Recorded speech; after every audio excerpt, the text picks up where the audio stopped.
I was trying to do movies right from the very beginning. That's just the way my brain worked. I loved Disney films, and my parents let me see Disney movies more than once. I remember they took me to see Jungle Book, and something in me snapped. I was fascinated by animation. It was like this magic trick that you sort of understood but really couldn't explain. After the movie, I said, "How do you do that?"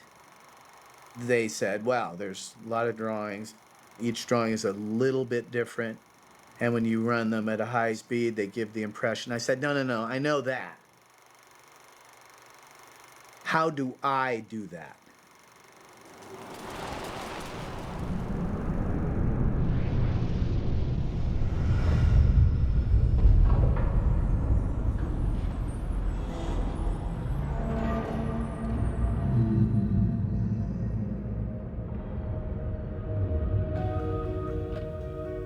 My parents were really cool.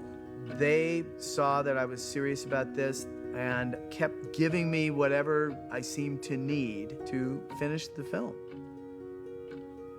And there was a Disney connection that some friends of my parents had. They showed me through the studio when I was 11. And when I met all the Disney animators, they said, "This is Brad Bird. He's doing an animated film and he's going to become an animator someday." I remember them giving me this look like, "Yeah, okay, you think you're interested now. Once it becomes difficult, you will lose interest. Nice to meet you. We're never going to see you again." So when I finished Tortoise and the Hare, I said to my parents that I wanted to show the film around. And they said, a great thing. Send it to the people you admire. Go to the top person on your list. So who's the best?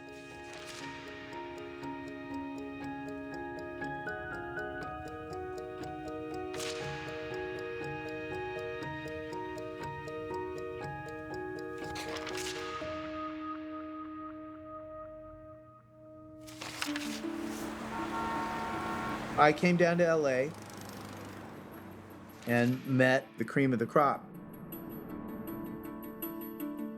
And for days at a time, worked with Milt Kahl. I knew enough about animation at that point to know which scenes he did. And they were always like the best scenes. He was my hero. So it was kind of like being into acting and getting to work with Brando. He would just invent a scene for me to test some aspect of animation, and he would critique it. And, you know, he was tough. He would say, study live action. Tracing, it's a crutch, and it limits what the animation can be. If you want to learn animation, do your animation. He was a very opinionated guy who a lot of people were intimidated by, but I actually liked the fact that he had a strong opinion. People want everybody to behave all the time. Well, I don't think history is made by people who behave.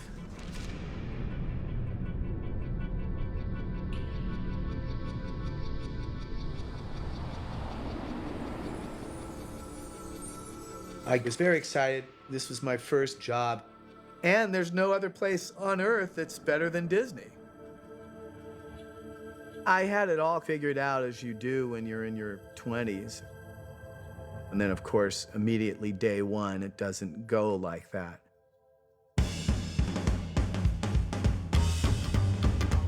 The sad thing was I was arriving just as all my heroes were retiring.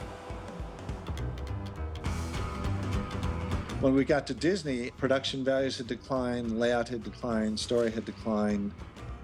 A lot of the guys taking over the films were not at the top of their game. They were intimidated by young people. They did not like being questioned at all. It was not the Disney that I came to work for. The close emotional bond that he created with Disney didn't even really exist. And I think that was very dispiriting and very discouraging to him. These bunglers tended to play everything so safe, which is a bore. Brad was volatile and passionate, and he would say, but Disney, we can change it, you know? If we talk to the right person, like, they could be made better again. I was standing up for the very principles that the old Disney masters had taught me. The leaders didn't like that, and they wanted me to shut up.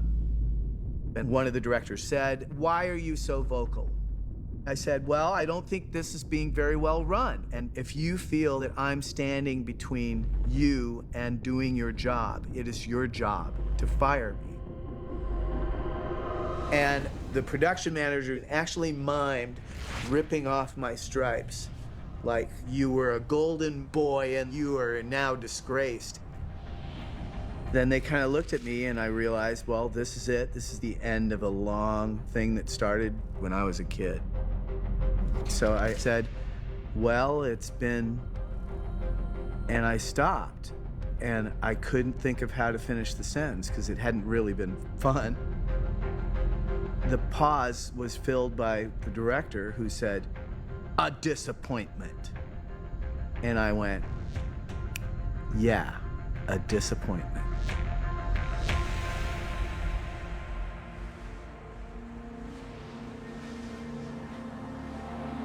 When I got fired from Disney, it was pretty bad in a lot of ways. So I said, well, I guess I have to leave animation. I mean, where is there left to go? But then I thought, before I leave animation, I'll make a little test film of what I would like animation to do and see if I can get any backers.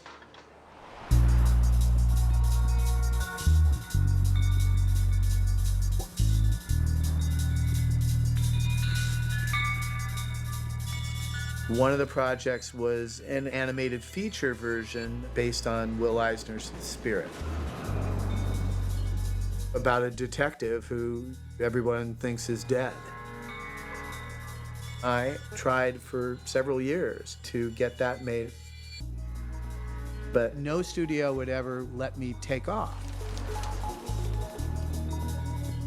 And I was told often, no animated feature will make over $50 million, and only a Disney film will make anything close to that.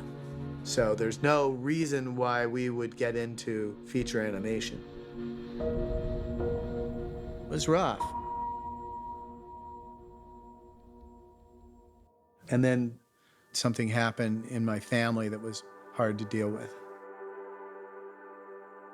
My sister, Susan, who I love very much and was very close to, died because of gun violence. Pointlessly. She was killed by her husband. I was devastated. When you shoot somebody, you're not just killing that person. You're killing a part of all the people that love that person. I was kind of gone in that period. I don't really have a lot of memories from it. It's like being in shock.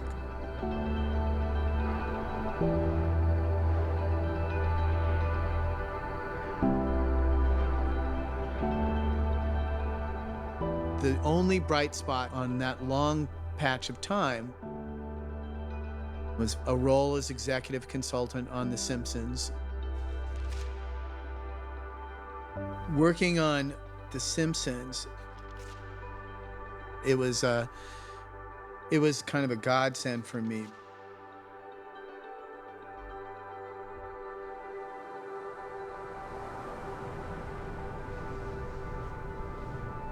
At one point in the mid-90s, the animation business boomed, and it came about with Disney. And suddenly, everyone wanted to get into animation. For the first time, animation was responsible for generating substantial revenue for film studios.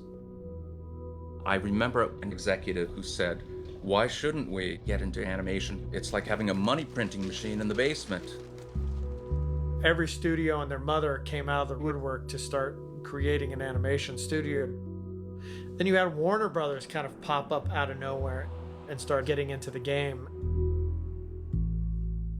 Of course, they wanted to have a piece of what Disney had.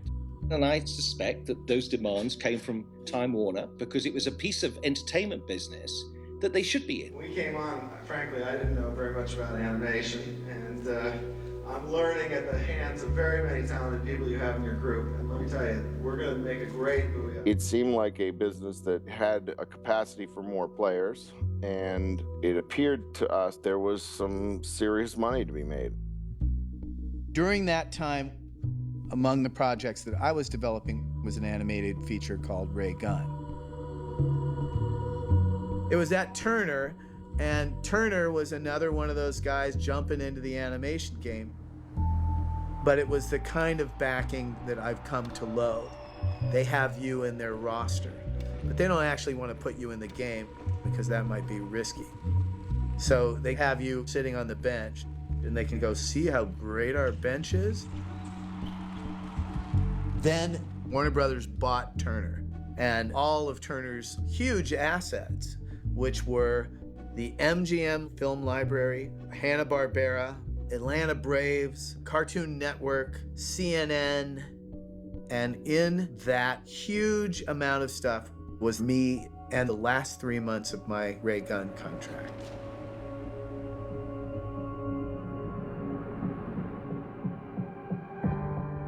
Then I found out Turner was going to be disbanded. I thought, well, I'm kind of screwed, I guess. But Warner Brothers, they wanted to talk with me. They made it clear to me that they didn't want to make Ray Gun, but they have a lot of other projects in development. Is there anything here that you're interested in? And one of them was Iron Giant. They were interested in making it an animated musical with Pete Townsend of The Who. But I personally didn't see it as a musical. It was based on The Iron Man, a very well-known book in England written by the poet laureate Ted Hughes. I read the book and I was really enchanted by it. Ted Hughes was married to Sylvia Plath, and she committed suicide. He used the book as a way to ease his kids' pain. The notion of being in pieces and pulling yourself together again was a poetic way to make sense out of something that was so difficult to withstand. There was some healing aspect to that story, and I was drawn to it. Maybe because I was still trying to, draw together my own pieces after the death of my sister. And I had an epiphany. What if a thing developed a soul? And what if that thing found out that it was designed to kill, but didn't want to kill? What if a gun had a soul and didn't want to be a gun? So I came back to Warner Brothers in front of the heads of the movie division and said, I have a different take on it. What if a gun had a soul and didn't want to be a gun? And everybody kind of went, what if a gun had a soul and didn't want to be a gun? What if a gun,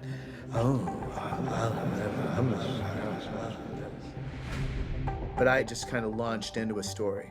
And I scared the crap out of my development execs because I hadn't run any of this past anybody. It's 1957, Sputnik's in the air. The Cold War is on, and there's absolute paranoia about the Russians. This giant thing splashes down in the middle of the ocean. And then I proceeded to tell the story about this single mom. In the book, she's not single, she's married. The government character who's not in the book, the beatnik character who's not in the book. and a lonely kid. He's telling the giant about life. The giant is like a newborn child who one day discovers that he has this terrible power. My development execs, one of them elbowed another one, kind of indicate you better write this down. But I went on with the story. You have rock and roll paranoia and government agents and the army and robots. How is that not great for animation? Let Disney do the fairy princesses, that's fine. But why can't we do something that's very different? At the end of it, they were like, yeah, damn, let's do this. That sounds great. And I loved that they were into it.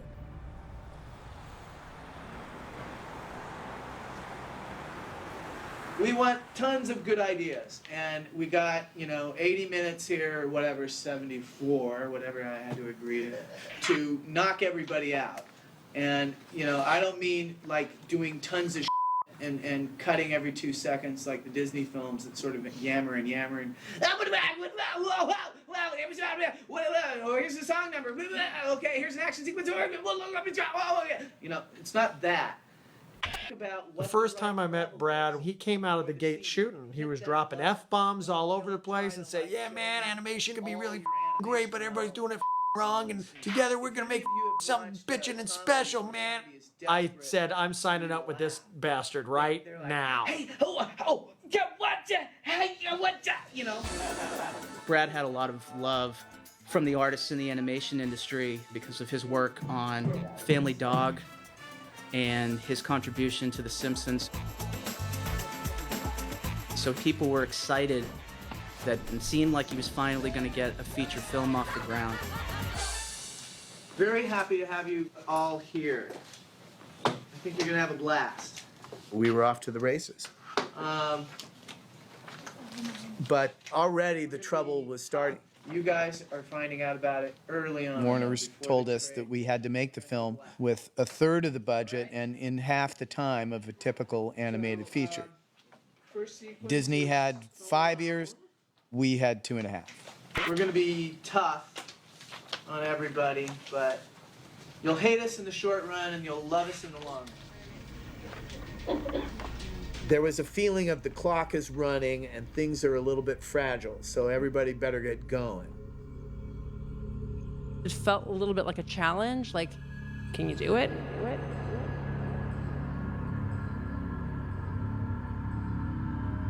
Plus, the animation department at Warner Brothers had been a really expensive proposition to that point and had not delivered results.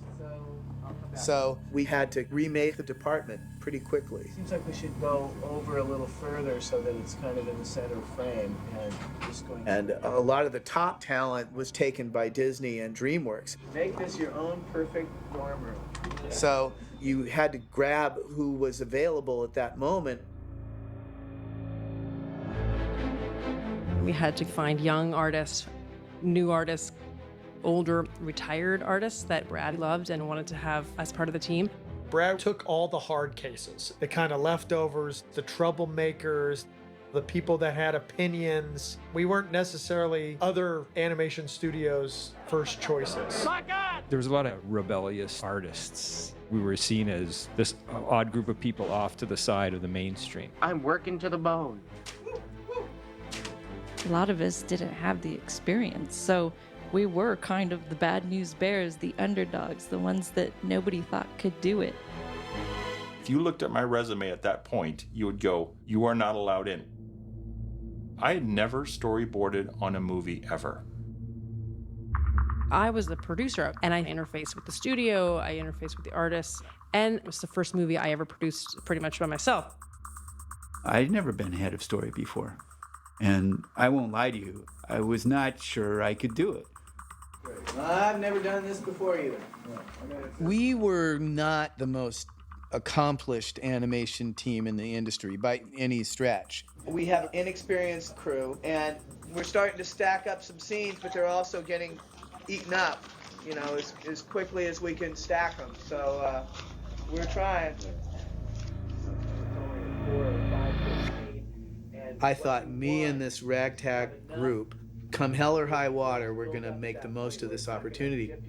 This may be my lone shot.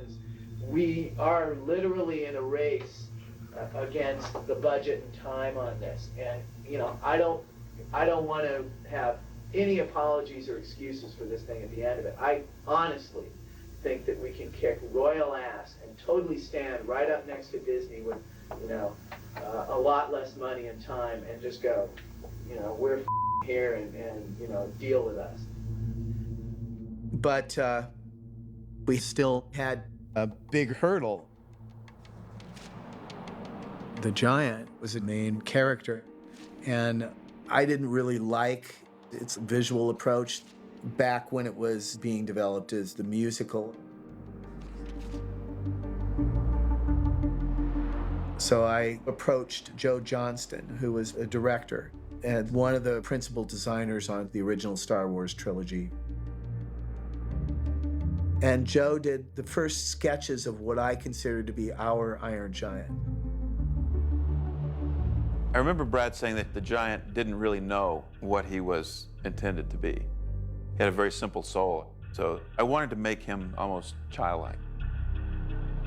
Then Mark Whiting, who was our production designer, he had some very strong opinions on where it could go from there. Brad wanted charcoal drawings of the same head in different attitudes to show that this is something that can have expression.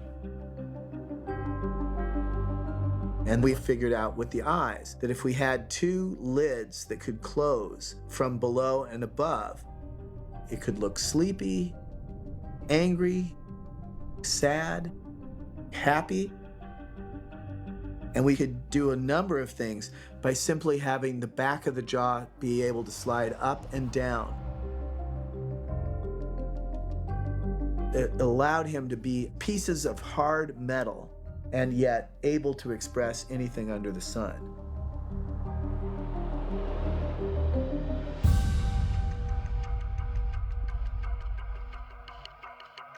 Making an animated film is like a marathon race, but you're sprinting the whole way. Literally making a movie one frame at a time. And it's lots of things to juggle over long periods of time.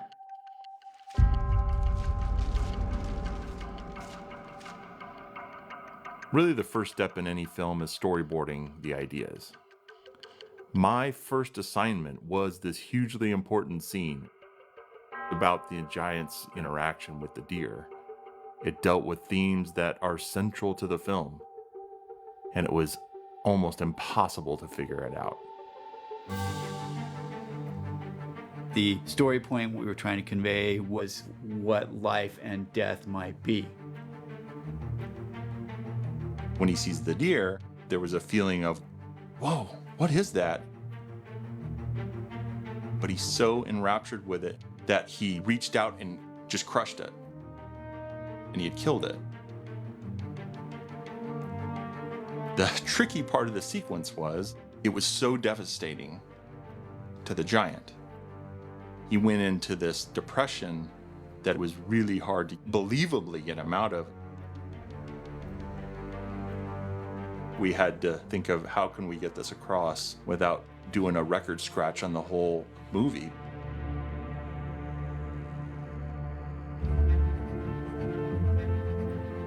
While this is going on, Allison was saying, why are we spending so much money on storyboarding? And I said, if we make a mistake in this phase, it's cheap. If we figure out our camera moves and everything, then we can save the resources. We're spending money. Every day we're spending money. And we don't have extra. Brad was under constant pressure from the studio, so we had to prove to them that we knew what we were doing. That's where Andy Jimenez and the story reels came in. The story reel is where you give movement to all your storyboarded images on videotape. In the past, they'd always been pretty primitive, like a comic strip with voices. So excuse me while I save my life, General. But Brad really wanted our story reels to be extraordinary. And so I thought, well, what's the best way to bring a still drawing to life? He did this weird program called After Effects, which nobody heard of. And he said, let me try some things. And he would scan in a few of your boards. You're going, I don't know, what is he doing? And then he'd hit play, and you'd go, oh my gosh, look at that, you're actually moving through things. This procedure that Annie was doing was unlike anything that had been done before it. At the time, I didn't really grasp that this was a brand new thing and that we were pioneering a new way to pre-visualize your movie. So we used this to create our story reels, and we had more elaborate story reels than they did at Disney. This was done with cheap software that you could buy at a computer store. Computers are better at some things than people. It'd be a better shot if we didn't have this crowding. Basically, we're trying to find a way to do it in 3D. Here's the giant, right? Standing up here. The giant, of course, Brad always intended for him to be computer animated. Where he's facing this direction, and then he gets tagged from a shelf. He's this large lumbering machine. So we were very determined to make him feel massive and heavy. The computer is so good at taking solid objects and keeping them solid as they turn in space. It's something that's very hard for a person doing a drawing to do. It was the early days of computer animation, so there weren't a lot of people doing it.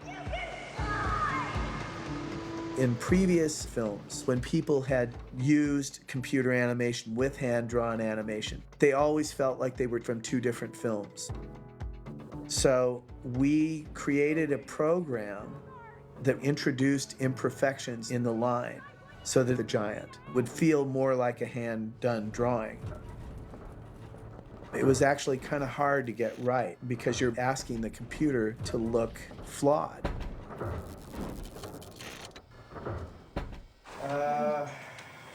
The problem is the... Oh yeah, where he actually tries to... I'm just saying it's a minefield. And We were out of time, and we needed to know where that deer sequence was going to fit. It was so important. So I called everyone into the story room, and no one was leaving until it was all figured out. Hey, look, it's a deer. The giant needed to understand the meaning of death, but he couldn't kill the deer himself in order to grasp that concept. It was just too much. We knew that he had to see the death for the story point to be made, but it can't die at his hands. It's dead. And then Brad brought in the idea of hunting, the idea of guns kill. From the deer to the gun, and the giant will start to finger the gun. By having hunters and having a weapon, Well, I guess he decided to. the giant's not responsible for the death. And you start to use this concept of the initial pitch. They shot it with that gun. What if a gun had a soul? Guns kill. Guns kill.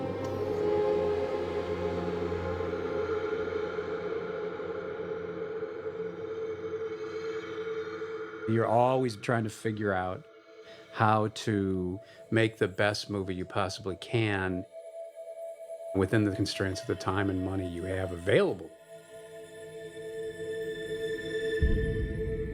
This conflict between art and commerce, that's really what the movie business is about. And job number one for Allison was to be between the creative appetite of Brad and what the studio could afford and was willing to provide. That's always the challenge of being a producer. Both sides want as much as they could get. And Brad's vision for the movie was bigger than the time and the money that we had. And so it was a very tough road to walk. I hated being that person in the middle. A lot of pressure on Allison to keep things together. And she and Brad would, they would get into it. All right, so talk a little bit about your relationship with Allison Abate. In our next convenient break, can I get a water just to have here? There were often disagreements between Warner Brothers and Brad in terms of how the movie should be made. Okay. She, I think, showed an amazing ability to get the most out of every dollar that we spent. My office was right next to Alison Abati, who was right next to Brad. And I felt like the little kid hiding up in his bedroom while Mom and Dad were fighting. Between the studio's pressure, Brad's passion, and our young crew, it felt like I had to juggle all those things and get us to the finish line with a really wonderful movie. So we would go head to head on things, mix it up. I would hear them yelling at each other in that office, and I'd think, I'm glad I'm not in that office. Talk a little bit about collaborating with Brad Bird. This is really hard to do. Okay, hang on a second. I have to think about this answer. All right. You're making sure that it's Because I politically correct? hated working with Brad. Both filmmakers and studios want the film to succeed, but how they get there, oftentimes they're at odds. We're here and, the pressure's on for me to approve it. And I gotta go through every male star, in the top 15. It doesn't matter whether they're appropriate or not. I gotta go through them before I can go to my choice, The only Warner suggestion that I really liked was Jennifer Aniston as Annie. But otherwise, the studio wanted John Travolta as Dean and Arnold Schwarzenegger for Kent Mansley. And they're now going after Brad Pitt, which is And even though they're great actors and great stars, I had other ideas. 442, take 4. I'm cool as a cucumber. Whoa! Woohoo! Big, enormous beast. Yeah. Biggest thing in this town is probably the homecoming queen. Oh, my God! It's a ballistic missile, Mansley. It goes up, it comes down. There you go. But we can't call Ripley's Believe It or Not because they wouldn't believe it. Yeah. In other words, you got to do something at this point. So it's like you're a director. Time's running out, and you got to make a decision, and so you make a decision. It may not be the perfect decision, but it's the best you can do. So try to have my problem for a second, Eli. Okay, Brad. Okay.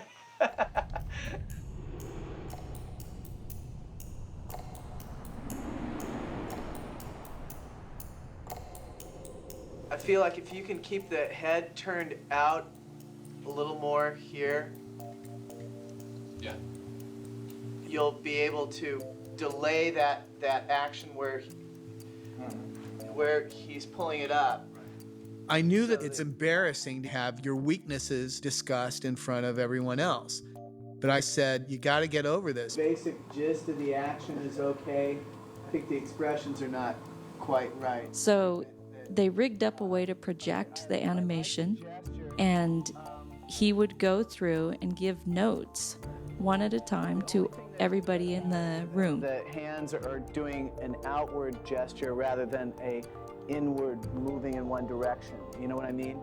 And since you're hearing what everybody else is going through, it really helped to unify all of us.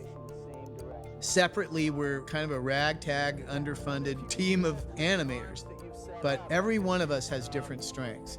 If we can pool our strengths, together we make the best animator around. It was really inspiring. Brad was in the trenches with us. I said I'm hip. So she moved me up a grade because I wasn't fitting in. So I try to always do a scene or two in everything that I direct. So I elected to do this scene of Hogarth. He drinks a little too much espresso and he's feeling the effects of it. And he's on a rant about his life. It's the kind of scene that when I was starting out at Disney, I would have killed for because it's a real animation-based scene. Is there any more coffee? Look, it's really none of my business, kid, but who cares what these creeps think, you know? They don't decide who you are, you do. Maybe accent R a little bit, like you are. That's who you are. Oh, I'm with you. Okay. Who you choose. You are who you choose to be. We're all in this together, and we want to have some surprises. So, Okay. yeah, don't be loading this on the internet. Any of you who are internet guys, I mean, if you have to talk about the movie, try to talk about it with some sense of having Christmas and, you know, not telling everybody what they're going to have for presents. All right, anybody else? Do you have anything in mind to promote this to a teenage audience? My own personal standpoint, I would sell this, and I don't know about this stuff, but I go to movies a lot, and I know what would work on me. I wouldn't be afraid. I'd say, yeah, we're PG. That's what we are. We're Warner Brothers, you know. There's Disney, and we're Warner Brothers. You know what I mean? And, you know, in other words, Mickey Mouse, G. Bugs Bunny, PG. You know, and to me that's very in harmony with Warner Brothers, and I think they should do that. I think that we should separate ourselves from Disney, but over on the lot you can spook the horses easily, and the horses can be very calm, and then one person can come in the room, you know, and go, "He hurts himself in this scene," and everybody kind of goes, you know,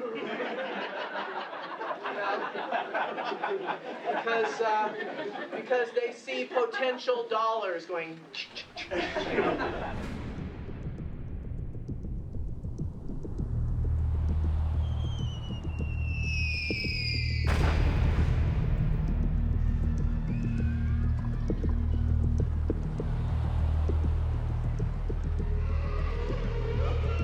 Warner Brothers was not in a good mood. They were rethinking this idea of having an animation division. There was this real fear that the studio might close down around us. Oh, we're starting to document this thing now that everything's over and Warner's is shutting down. You could feel the rumblings. The pillars were coming down. Warner's, they were losing interest in animation. So they were starting to eye the exit, which meant as long as we didn't become a big drain on them, they were willing to leave us alone. We were trying to find If a we way. can make something really cool before they turn off the electricity, then we kind of have run of the place. Because the studio, they weren't in our faces, they weren't looking over our shoulders. We got to do what we wanted. We did it the way we wanted. Yes, it is.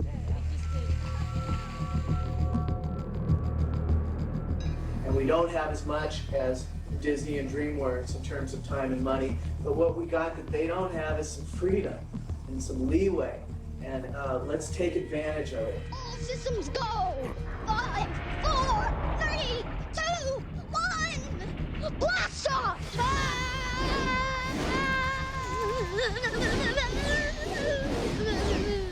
We're landing! We're landing! We're landing!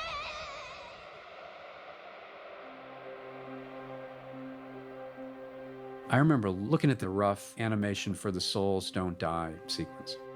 We had a small editorial room with 40 or 50 people crammed in there, and it was just black and white, and it was rough, it wasn't cleaned up. I know you feel bad about the deer, but it's not your fault. Things die. It's part of life. It's bad to kill, but it's not bad to die. You die? Well, yes, someday. I die? I don't know. You're made of metal, but you have feelings, and you think about things, and that means you have a soul. And souls don't die. Soul? Mom says it's something inside of all good things, and that it goes on forever and ever.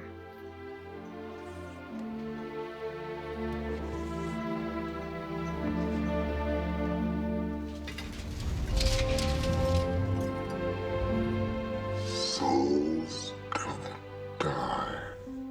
Everyone in the room was crying. And it was like, if it has that kind of effect now, at that level of completion, we're going to be just fine.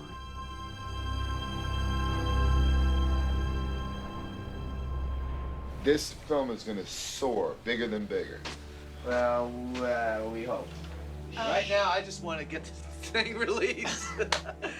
I'm in that survival There's the mode. director, yeah. Yeah.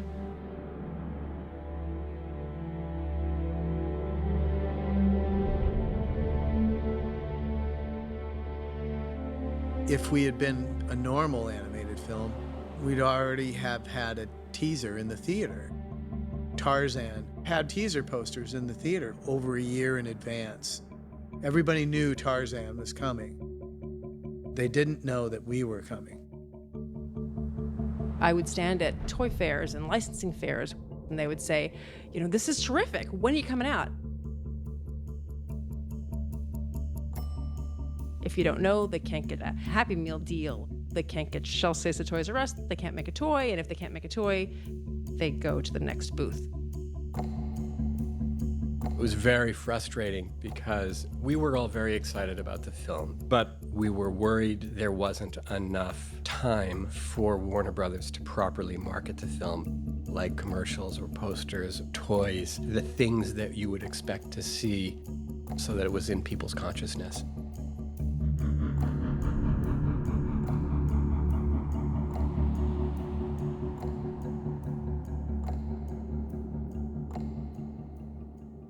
I had been sent things, mainly scripts, up until that point. When he said that he had a Brad Bird movie, my jaw was already on the floor. Yes, I want to see whatever he's doing. Off the cold somewhere near Rockwell. Wait, the lighthouse. I see it. I remember sitting through the whole thing almost silently, but I wept at the end. And the idea that this unfinished movie, still with storyboards in place, could make me weep. I knew full well, this is an American masterpiece. This is as good as American animation gets, and I don't know if Warner Brothers realizes what they have. Okay, now, march! Woo!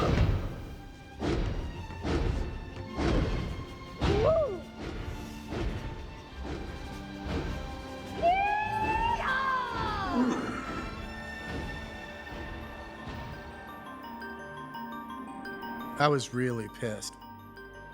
Something that was not finished was being examined. But very quickly, it took on a slightly different feeling because we were having trouble getting attention. Suddenly, it got attention. I think it gave a little boost to the crew. It was a big boost to have it on that website because we thought we had something special, but then to have it confirmed by somebody who wasn't attached to the company or wasn't working on the film, it was really thrilling.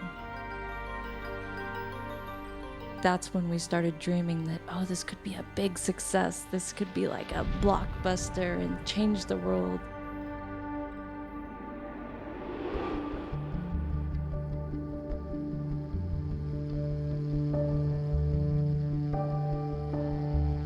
Finally, we had a screening, and we killed. They were the highest test scores Warner's had had in 15 years. They were like, oh, crap. When they did finally see the film and saw how great it was, the studio did articulate that they could use more time to advertise a movie. If we released it the following year, that would give them time to get everything in gear for it. But everybody said, no, you can't do that, because there was this real fear that it might never see the light of day.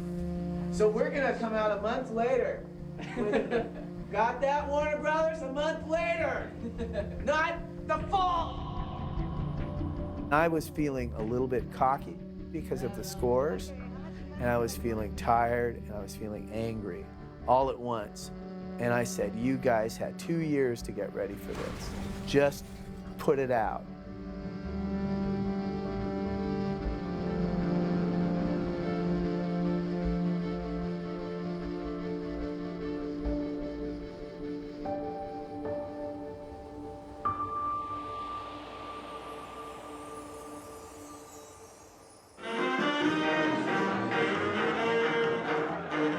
of the best parties ever. Just an orgy of good feelings and good times. If you could say one thing about Iron Giant, what would it be? It rocks. It rules. I'm so young and I'm such an inexperienced animator. Brad just allowed me the opportunity. Somewhere else, I probably would have gotten the boot.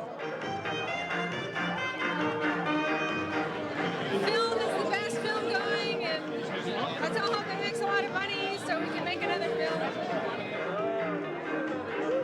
The best movie I ever worked on.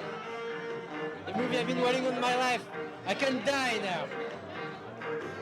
We were so confident that audiences would come out in droves to see the movie. We really thought we had made the best animated movie to date. No! What the? We knew the Iron Giant was going to be up for Best Picture from the Academy. Yeah, come on up now. Come on, get up here. Okay, I just want to thank you all for doing an amazing job. Really fine work, terrific animation. And just to put it in context, Tarzan started a year before us, and they'll be finished with animation in 3 weeks. With 40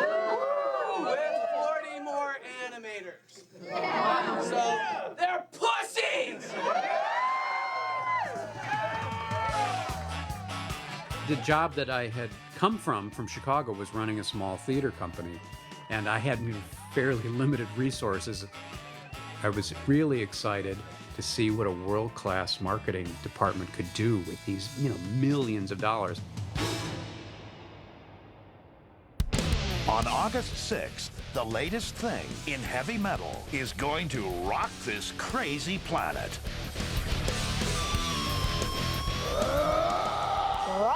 Run! I remember looking at the trailer and thinking, The Iron Giant. is this happening on our film?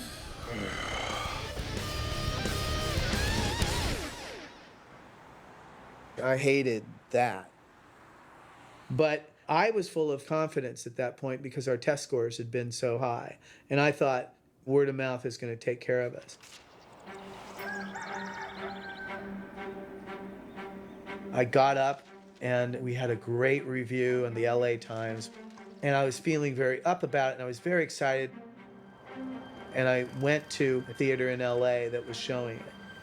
Right next to the theater entrance was Johnny Rocket. They were supposed to have an Iron Giant poster, and that's what they showed me in marketing.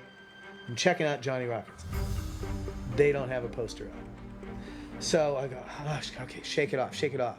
I go to the box office, and they have like 10 auditoriums, and all of them have these nice logos backlit of each movie in the type font of the original advertising. And on the 10th theater where the Iron Giant is showing, it's literally a piece of white paper taped up there. So I'm going, oh, okay, strike two. Let's just shake it off. Up at the top of the escalator, there were all these big banners from whatever else was out at the time. And I'm going, where's Iron Giant? Where's Iron Giant? I get to the top of the escalator and I make a turn and I see we have a really nice 3D standee of the Giant, but it's on the opposite side as you come out of the theater. And one of its legs has been torn off. And I'm practically hyperventilating, like, nothing was right. So I went into the theater and I'm kind of looking around like, where is everybody?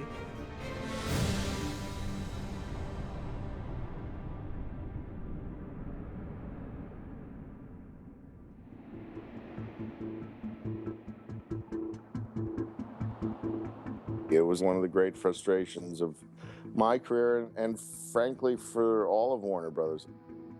We questioned whether, because we were relatively new to the animation game, had we not marketed correctly.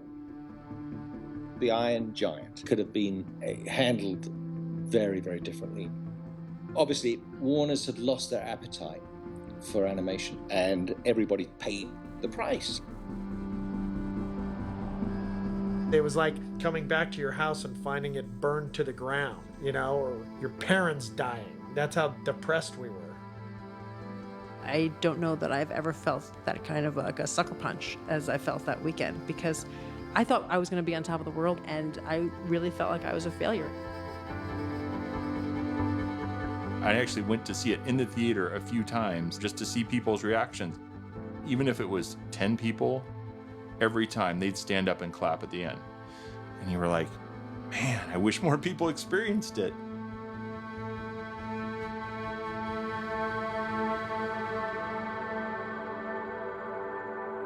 The moment that the first weekend ended, it was a dirge from the people at Warner Brothers who were like, okay, that film's done.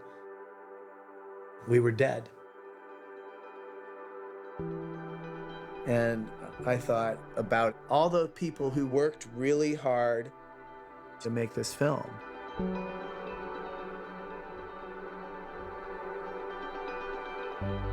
I'm fretting because this labor of love is just tanking. And then I remember Guillermo del Toro gave me a call. What I said to him is, look, in the light of the box office, the audience, the numbers, you feel like a loser, but this will pass. See you later. You have made a classic. It will stay in the hearts and minds of anyone that sees it. It would honestly live forever. Turns out from that. So Brad, when he was doing Iron Giant, really drew upon something very personal. His own sister was killed by a gun. Guns kill. But underneath that is this story of trying to overcome forces of destruction. You choose. He was working some of that out in this film, and he made something that's very iconic and powerful. Oh, God.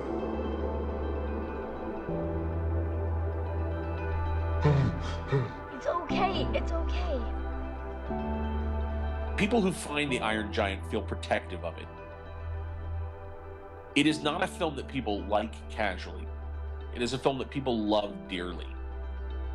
And the people that have seen it share it with the people that haven't. And I think it's a movie that is going to continually be rediscovered. I always tried to communicate to the crew, we were together, we're going to do this. We're going to make something different and unusual, and we're not going to go quietly. By the end of the movie, everyone was much better than they were at the beginning. Me included.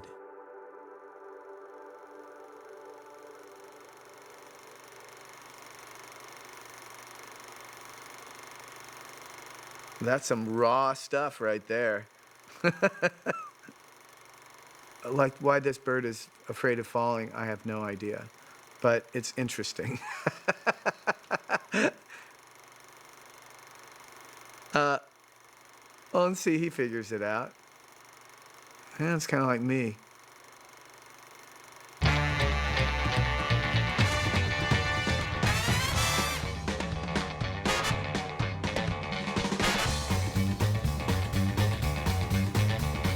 Anytime? Anytime. All right. So let's talk about the Iron Giant. All right. Hey. You get my friend. Hi, I'm Jeffrey Lynch. I'm the head of the story department, or I should say I was the head of the story department. Is that just the fastest interview you've ever done in your life? Woo! Shaboom! It's about the only interview I've done. Put it this way, we drink a lot of coffee and do a lot of hours. I just want to check the spelling of Dean. It's W-E-L-L-I-N-S. That is it. Okay. Andy Jimenez. Am I saying that right? Andrew Jimenez. Andrew Jimenez. I'm sorry, I'm reading this off. My name is Adam Burke. I'm an animation addict. You guys are usually pretty funny. Is it too early in the morning or what? Oh man, you're asking for a lot. But basically, I'm the artistic coordinator for the show.